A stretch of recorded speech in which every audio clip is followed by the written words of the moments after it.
Welcome to the Action Network podcast. I'm your host, Matt Moore. They call me the Mayor of Buckets. You can catch me throughout the week on our NBA daily betting podcast on the Action Network, Buckets. Great show. You guys should check it out. We're going to do a little NBA look in. Football's over.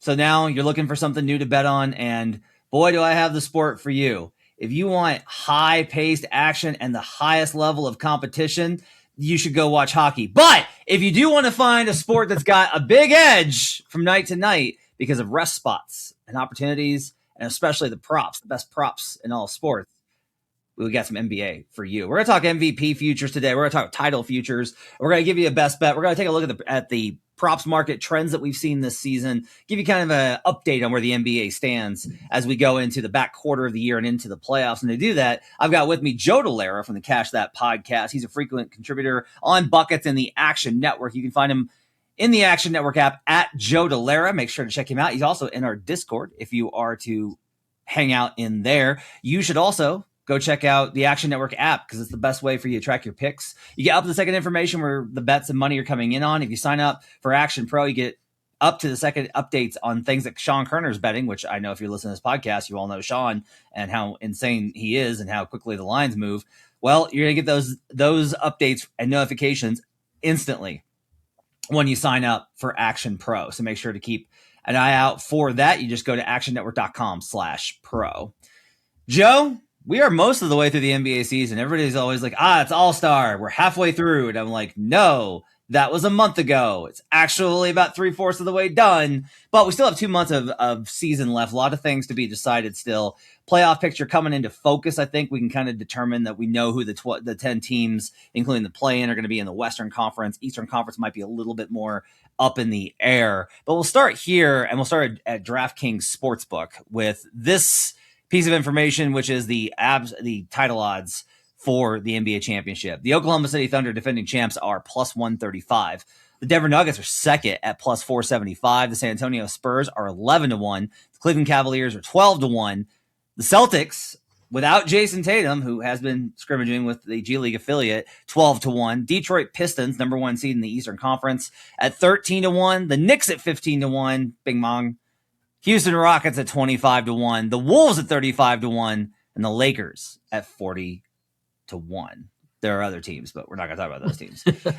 As we kind of look at the title picture, I've got my own thoughts, but when you look at this board, what are your thoughts on kind of where to find value and the top as far as the league goes when we talk about the NBA championship?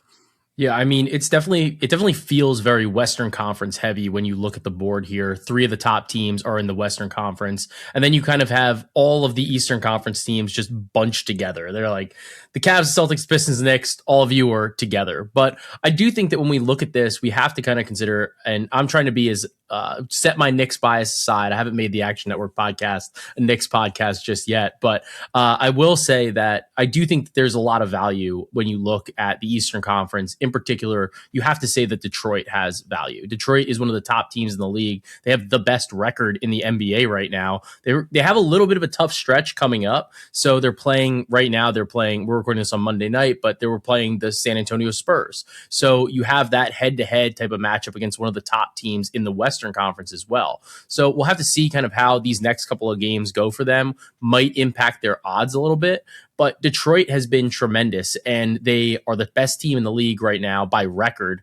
And they have a really deep team with a lot of young talent that's pretty versatile, pretty flexible in terms of what they've been able to do. And it's been quite the growth from them from just 2 years ago where they were abysmal. Was it 21 losses in a row they had, Matt? So it's been a tremendous turnaround for Detroit. Yeah, 28. It's been a tremendous turnaround for Detroit. And I think at 13-1, you're getting a little bit of, well, they haven't done it before. And it's like, well, that happens a lot. That happens a lot where teams have never done it before. So I do think that we're getting a little bit of value on Detroit if you wanted to back an Eastern Conference team right now.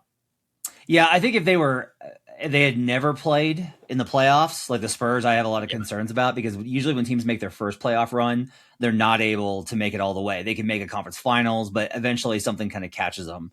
The Spurs, I'm a little bit worried about from the experience factor, but the Pistons have playoff experience. They were in a tough series last year versus the Knicks. It's just one series, but that is playoff experience. You know what the playoffs are like. You're not completely going to be blindsided by how tough and how physical and how intense those games are. Yeah. They've walked into the building knowing it's a game 6 elimination, win or go home, and they lost, but they at least understand what those environments are like. And that matters a lot to me. Now, my problem with the Detroit Pistons, they can't, it's not that they can't shoot compared to the other teams on this list. They can't shoot. So I looked this up. Last 10 years, teams to make the finals, their average rank in effective field goal percentage is 4th. Now, there's a lot of outliers in there, like the Miami Heat in 2023, which were, how can I put this politely? A garbage pail, just like an absolute pail, like can of stinky garbage that should have never made it to the finals. The Mavericks were not as bad in 2024, but nearly as bad, though they were good shooters. So like there are outliers. But in general, if you're going to, especially if you're going to win the title, which you need in this situation, because it's not like you can buy out of this. It's not like you're going to be able to hedge this appropriate. You can cash out maybe, but it's not like you're going to be able to be in a good position to hedge this. If they're up against OKC or San Antonio, they're going to be pretty big dogs. By the way, they're down 15 as we're currently recording this in, I think, the fourth quarter. Yeah. Yeah, 9:40 left. They're down back within 10. We'll see. I'll tell you what, if they win this game, then I'll just say, forget everything. They can win the title. No, but I think Detroit's awesome. They're terrific, and they do check the boxes that I worry about most. So if you follow me on Twitter, I've been doing this for a while, and it's because I think it matters. The idea has been, anecdotally, the regular season doesn't matter. No one cares about the regular season. And I think that's true on a micro level. I don't think the players care about game to game. Being in locker rooms, talking to players, whatever, go on to the next. Because you got another game in 48 hours. You can't care about it. You can't be like, oh no, we lost. This is devastating. I have to get on a plane and travel, and then I have to get up, and then I have to do conditioning, and then I have to do treatment, and then I have to go to sleep, and then I have to get up, and then I have to play again. Like, it's just too much. And you play so many of these things, they're just like, okay, that sucked. Next. However, results in the regular season on the aggregate matter a lot. And the three that I've kind of circled in on are the 40-20 rule, which is an old Phil Jackson-ism going back to when the NBA introduced the three-point line in 1980. 91% of all NBA champions in the 46 years that is active, 91% have won 40 games before 20 losses. So you got to win 40 before 20. I've had people be like, this is a stupid rule. If you lose 20 and then win 40, it doesn't matter. It actually does. It drops from 91% down to 76%. But you're still a really good team. But guess what? You're not as good. So the 40-20 teams are Oklahoma City, San Antonio, and Detroit. Boston, as we record this on Monday, if they win their next 3 games, can get there. They got to win 3 in a row in order to get. They can't lose anymore. They're at 19 losses. They got to sweep out to catch the 40-20 group. They can do it. Knicks are out. Nuggets are out. Cavaliers are out. It's just in the Eastern Conference. It's Pistons, maybe Celtics, and then Spurs and Thunder, which makes sense. These are the best teams, right? The next one is SRS, which is, it's called Simple Rating System. It's from Basketball Reference, and it's not this like super complicated formula. It's just your point differential against your strength of schedule. And you go like, Matt, they play everybody. Why does this matter? Well, no, actually it doesn't. Like, you will play 4 teams more often. You will play some teams 3 times, sometimes 4 times, and the other conference twice. Depending on when you play them, that's going to matter, depending on how good that conference or division is. If you're in a stacked division, like if you're in the Northwest Division, you're playing Oklahoma City and Denver and Minnesota and Portland. Those are 4 teams that have playoff hopes this season. So there is a little bit of a differential there. No team, and here's the thing: only 4 teams in the last 30 years have won the NBA championship with an SRS less than 4.0. We have more teams in this category. This is where the Knicks come in. Knicks they're within range of checking this box off, along with the other 4 teams I mentioned: Boston, Detroit, San Antonio, OKC. And then the final one is top 3 seed. This is the one that continues to just like baffle me. This is like the one that ends any sort of conversation when people are like, the NBA, the regular season doesn't matter. Just get into the playoffs. Nope. We have 2 teams in all of NBA history that have won the title as more than a 3 seed. Yep. The 1969 Boston Celtics. Fake. You know, the team before disco was invented. And the 1995 Houston Rockets. Both of those teams, by the way, were defending champions, should be noted. So if you take those three categories, what I looked at, and I did the work on this, of the last 30 NBA champions, 29 have hit two of those categories. 21 of 30 have hit all three. Still a really good mark, 2/3. But you got to get at least two. And the five teams that hit here are OKC, San Antonio, Detroit, Boston, and New York. Like those are it's not, there are going to be outliers no matter what. These are not hard and fast rules. If you're listening to this and you're like, well, they could do it. Like Boston fans are very much in my mentions being like, the 40-20 doesn't matter. We're getting Tatum back. And I'm like, so no other team in NBA history has had an all-NBA player coming back at midseason ever. Like this has never happened to you. Like you're the first person to ever have this happen to you. But like that's kind of the argument. And there will be outliers, I'm sure, in the next like 5 years. We're seeing more and more teams that don't fit these categories make the finals and then get the shit kicked out of them. Like the Dallas Mavericks in 2024, the Miami Heat in 2023. Those are the two best examples of like, you can make it. You're not winning, but you're eventually going to run into an actually good team. Yeah. So if you are thinking about any team outside of those, you should probably not. Now, an interesting one, Joe, is I do think that there's a possibility the Cleveland Cavaliers are going to be able to hit two of these categories. I think they can get their SRS up to 4.0, and I think they can get a top 3 seed. Yeah, and I mean, that would naturally kick one of the other Eastern Conference teams out of the top 3 then. So you're going to see, like, there's going to be just a shift in terms of who you're looking at. Right. I will say that I do think that given like the landscape of the way the NBA has been, and I do feel like it's a little bit flatter right now. We haven't had a repeat champion in almost a decade. I do think that if there was going to be a time where some of these rules could maybe be broken, that's what it is. But at the same time, it's been consistent. Like we're seeing these rules hit regardless of the fact that we're not seeing repeat champions. So I think that that's definitely an interesting takeaway from this type of analysis. One of the things that I was looking at too, and in this title market that DraftKings has as well, is they have, and I always kind of hate betting on some of these juiced kind of angles, especially futures at this juncture, but they have division to win the NBA Finals. And you can get the Northwest division at -155, which I kind of like because you get Oklahoma City, Denver, and Minnesota all in that one spot. And I do think that there's a decent chance that the way the bracket could break, they might never actually face each other until the second round of the playoffs. And they could all actually advance, I think, into the second round of the playoffs. It sets you up to be in a pretty good spot. Do you have any thoughts about that? I know that some of these teams obviously don't fit the criteria for winning the title, at least under the criteria that you had just talked about. But I do think that there's a lot of teeth for them to get to advance at least to the NBA Finals, like one of those 3 teams out of the West. Yeah, so I think this is where we talk about this on Buckets. You got to see the bracket, right? Because we talk a lot about this. If you're going to bet the conference odds because you're getting such shorter value, you need to go ahead and look at. Well, you need to know what the bracket's going to look like. Like I can tell you right now, it's very, very, very, very, very likely that 1 and 2 are going to be OKC, San Antonio. Just like the gap is wide enough with how these teams are winning that it's unlikely that one of them drops completely off and we get back into a competition with the Nuggets or Rockets or Lakers or Wolves. I also think. I think there's value to be found, but I honestly kind of wonder if you're better rolling it over and doing the mechanical parlay of just like, let's just put them round by round and just take them in these kind of matchups because matchups are so determinative. Like one thing I will say on San Antonio, if you don't want to just go the chalk route of OKC, San Antonio clearly matches up well with the Thunder. Like they've proven that this season. OKC blitzed them the last time that they played because it was all right, fine, not enough. But they've shown that they can really get in their heads and bother them. They've talked about how much Wembanyama is a problem for them. Again, San Antonio to me is really inexperienced, so like it wouldn't shock me if they went out early. But San Antonio not only matches up well with OKC, they also match up well with Denver because they're able to get downhill and pick and roll situations with quick, fast guards, and those absolutely give Jokic fits.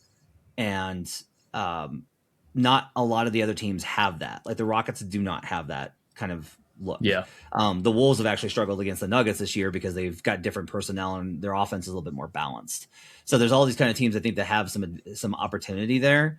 It is kind of interesting just to look at trying to parse the value of, do you want this team that you think can make it to this round? The other thing, at DraftKings, they will put up before the playoffs round of elimination. Just wait, and you'll be able to get a really good price and nail some of those, because you can look at the board and be like, oh, they're definitely beating this team. They're probably beating that team. And I'm going to have a really good ticket on this round that I can then hedge a little bit more appropriately with. So that would kind of be the way that I look at it. All right, we're going to talk about MVP. But first, I'm going to throw it over to Chris Raybond for a word from our sponsor, DraftKings Sportsbook. The Action Network podcast has teamed up with DraftKings Sportsbook, where new customers can bet $5 and get $200 back in bonus bets if your bet wins. Love the thrill of live betting? DraftKings has got you covered. Bet live on star player props and in-progress games right as they happen. To get started, use promo code Action Network when signing up with DraftKings. Again, use code Action Network when signing up and bet $5 to get $200 back in bonus bets if your bet wins. The crown is yours. Okay, back here on the Action Network podcast, Buckets edition. Joe Dellera with me, Matt Moore.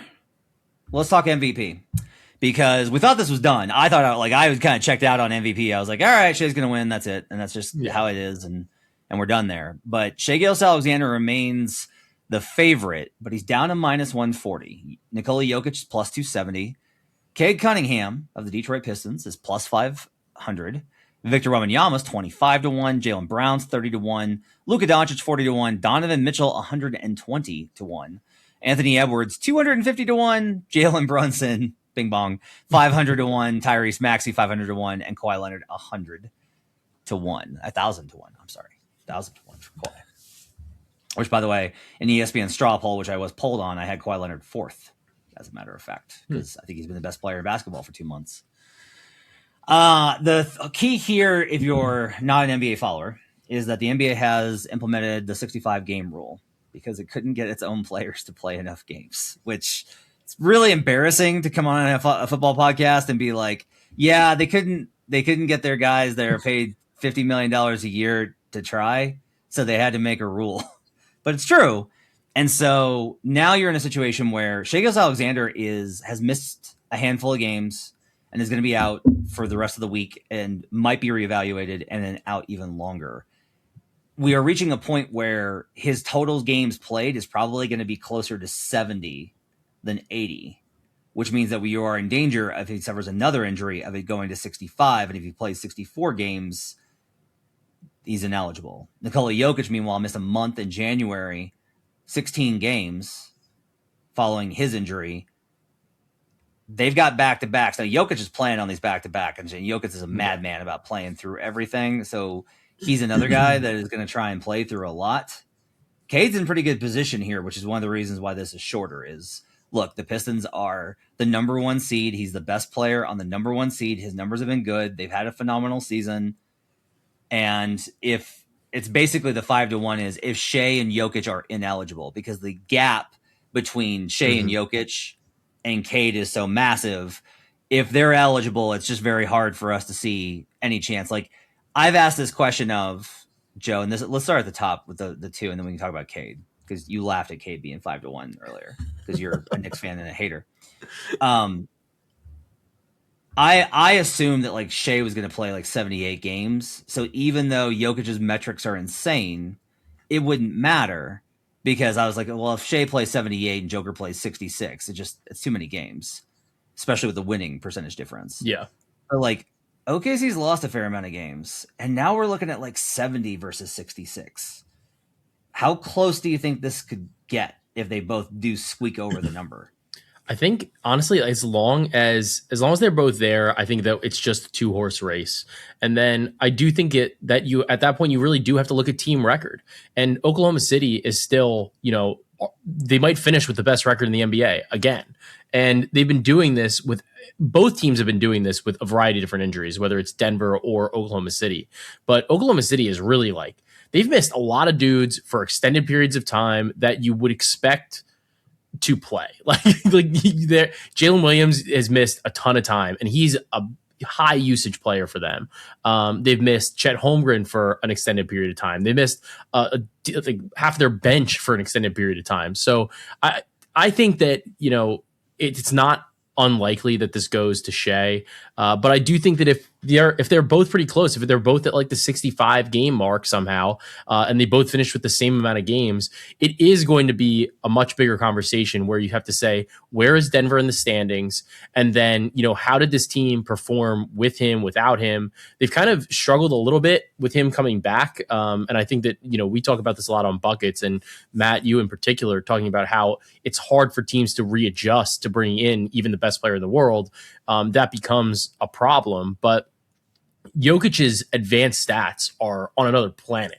I mean, the difference between even Jokic and Shea is almost the difference between Shea and Cade. So that's how big of a gap that we're looking at here. So it's really, really significant. I think that it just really comes down to, do you really think that Shea gets that close to the threshold or not? And I understand that we're kind of projecting out that he's going to be missing a certain amount of time, but I think that it's still more likely than not that Jokic winds up maybe falling out of this. Shea still is around the 70 game mark. And it's really not too much of a question when it's entirely likely that Oklahoma City still finishes the year with the best record in the NBA. Yeah, this is kind of the thought process is if Shea plays enough games and they have what you think is going to be their record, it's Shea. Yeah. The advanced metrics are close enough. Like Shea's up there for EPM and all the other catch-alls that we use, the Vorps and Schmorps, as Zach Lowe refers to them.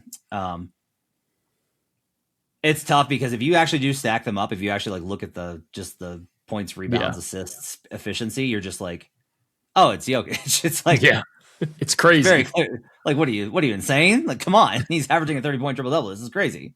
Then I do think I want to know, here's my thing. Look, Jokic is an ankle twist away from missing it. Shea is like, if the reevaluation here, whenever it's up at the end of this week, maybe early next week. It's right before the Denver game, I think. Yeah. If that comes out and it's like, he'll be reevaluated in another 2 weeks or 10 days, like the market's going to lose its mind. Yeah. It's going to go crazy. It's going to be really, the thing that I don't like about the 65 game rule is really like this part of it, where if you're trying to, and this is as a betting perspective, right? But when you're trying to bet into the market and it's not really adequately, it's impossible to almost guarantee to look at these players and say, well, they're going to miss this many games, or, maybe they're going to force their way back and play 65 or something like that. It makes it much more difficult to handicap from that perspective. We can try to think it out and say, well, we think this player will come back or this player won't come back. But at the end of the day, it impacts the betting market. So like Jokic, for example, he was basically off the board for the entire time that he was hurt. They just pulled his odds. They're like, he's not going to be eligible. And then he comes back and it torpedoes the market. So I think it could go similarly the other way, where if Shea is ruled back in and only misses another 2 games or so, then the market, I think, is going to shift dramatically back towards Shea. And we're going to probably see him at closer to like the minus 250, minus 280, minus 300 mark we were seeing just before the All-Star break. I think that that's a more likely scenario. He's had a ton of time to rest, and I don't think that he doesn't want to win another award. I don't really think that that's what's going on either. And to me, the reason I don't like Cade is I think that the value in Cade is just, you need 2 guys to miss enough games. And honestly, the thing that I was kind of kicking around, everybody's pushing the Cade Cunningham type of narrative. If Jokic and Shea miss a lot of time, the guy the NBA is like breaking every rule. They're bending every rule for right now. They counted the NBA Cup final for him is Victor Wembanyama, like in terms of his games. Like they're talking about him in terms of how many games he can play and how many games he needs. And if he's eligible, his advanced metrics are better than Cade's. Yeah. So if that's where we're at, like I think everybody's saying, well, it's Cade, strictly because he's not really a risk in terms of the missed games aspect of it right now. But if you looked at this and you stacked him up head to head with Jokic, Shea, or honestly even Wemby, I don't think he gets there. And when if you look at the straw poll, he's slightly ahead of Wemby, but Wemby had more first place votes. Wemby had 3. Cade had 1. And I do think that some of this might swing if you start seeing guys like Shea or Jokic fall out and it's closer to the end of the season and you go, man, like Wemby's getting close. Like Wemby's going to make it. Wemby's going to play enough games. Because then I think it becomes, oh man, like that Spurs team too. Like they're incredible in their own way in the Western Conference. So I don't think that it's just as straightforward as Shea and Jokic miss, Cade wins. I think that he needs a couple other things to happen for him to wind up winning this award. And like, I'm not totally sold, especially at 5-1. Other guys are Jaylen Brown. There's been like buzz about him because, LeBron talked about him after the Lakers Celtics game. I just don't see it. I think if the voters are going to stack these guys up, which they will, it's going to be very hard to make the argument for Jaylen Brown. It's like, is he going to have the most wins? No. Is he going to have the best metrics? No. Does he have great efficiency? No. Has he been great? Yes. He's an MVP candidate. That's a huge credit. Like that's a huge thing. He is in consideration to be on the ballot. What's odd is if the Sixers were just a little bit better, I would be banging the drum for Tyrese Maxey, who's been insane. Tyrese Maxey is 29 points, 7 assists, 2 steals, 47-38 splits. He's been sick. Insane. Okay. I do want to I have one more scenario for you. Okay. Cade's numbers are unimpressive. Pistons come back to the pack just a little bit. They get the 1, but they come back to the pack a little bit. Shea and Jokic both miss. The Cleveland Cavaliers finish as the 2 seed. I think it could be. I almost trolled you and said it could be James Harden. But I mean, I think that's the thing, right? If Shea and Wemby, or if Shea and Jokic both miss, the media around these other teams are going to go absolutely bonkers. Crazy. Boston media is going to go insane. New York media is going to go crazy. You're going to see LA making a huge Luka Doncic push. So I don't think that it's going to be as straightforward as those two guys are out, Cade wins. There is going to be, I think we might see like a really interesting scenario with the ballot kind of split out where you're really looking at a plurality more so than a majority in any type of way. If that's the case, I don't know if it's going to coalesce around one guy, which we've generally seen so far in the MVP race, where even in a lot of these years where we're like, man, it's close. It's close. I don't know who it's going to be. And then you look at the ballot at the end of the season and you go, oh man, that wasn't even close. Yeah. Average over the last 10 years is 91% of the available votes. Of the available vote points go to the winner. Yeah. They always coalesce around a guy, it would be great if we got something different than that. It would cause absolute chaos on our shows. And I would be like, oh God. But yeah, I think it's tough to kind of figure out where we would kind of get to with all this. It is really fascinating. It is really hard to kind of figure out because I feel like, oh, but Wemby's a great bet. Yeah, but he may not make it. Just might not happen. Yeah, if you feel like you know who's going to play, by all means, go for it. I want to talk to you about some season-long trends here, Joe, because, Joe, you're a big props bettor.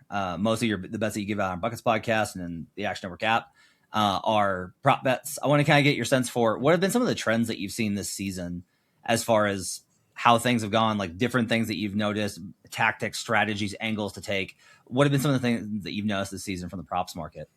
Yeah, I mean, I think one of the major things is that there's a proliferation of people trying to create content and put out content, obviously around sports betting, is in particular the NBA, and you see a lot of these things where you see like big tickets or these big parlays that are generating like huge dollar amounts in terms of the win, but they're not necessarily the most profitable way to bet. I'm not saying that all parlays are bad. Parlays can definitely be good, especially if you're stacking like plus EV types of scenarios. But a lot of times we're just seeing like bombs out there, like lottery tickets. And I think that there was a time when a lot of those alt lines were a lot more profitable than they are now. And I think that, because we're not seeing a lot of markets that have two-way markets, we're seeing mostly a lot of one-way stuff. And when you have one-way markets, the the books essentially can keep whatever kind of hold they want on it. It's harder to price from an individual betting perspective, like if you're betting into the market. And, if you don't have the optionality to bet some of these unders, then it doesn't work as like a checks and balance on what the line is. So I do think that there's obviously some value in betting some of these alt lines in particular scenarios, but I do think that overall we've seen it kind of come back to earth a little bit, especially even from a couple of years ago, even last season, even some of it's kind of coming back to earth just a bit, I would say, this season. If you're talking about spreads and totals, I would just tell you that home favorites have not been good this season. It's been kind of odd. It's been an underdog season. Home favorites this season have been great. They started off in the month of October at 47%. They peaked in December at 52 because in the Cup play, actually in November, in Cup play, the home favorites do very well. In December, it slides to 44%, then 49%. We're down to 47% for home favorites in the month of February. Likewise, we started off the year with dynamite over totals, 56% in the month of October. Immediate crash back to 43% in November when the NBA Cup starts because teams play more defense.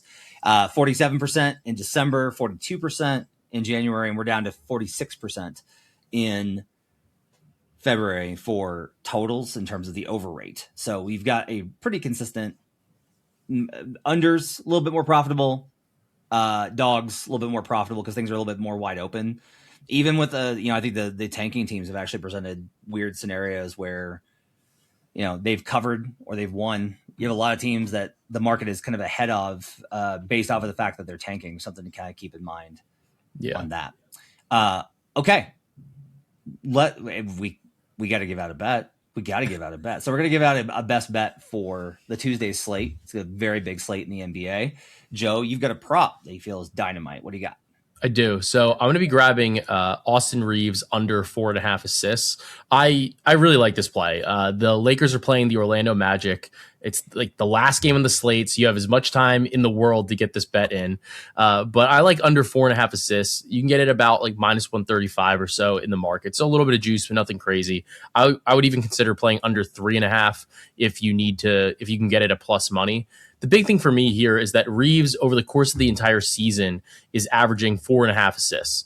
But it's not properly kind of adjusting to having the Lakers essentially be healthy. So right now, when he's played with either Luka or LeBron or by himself, he can dime. And he's used as a facilitator for this team. But when he plays with both Luka and with LeBron, the assists just crater.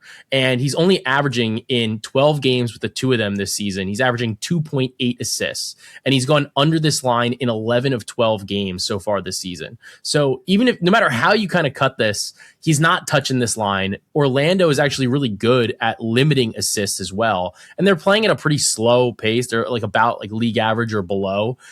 So I think that there's just not going to be as many opportunities here for Reeves to really dish the basketball.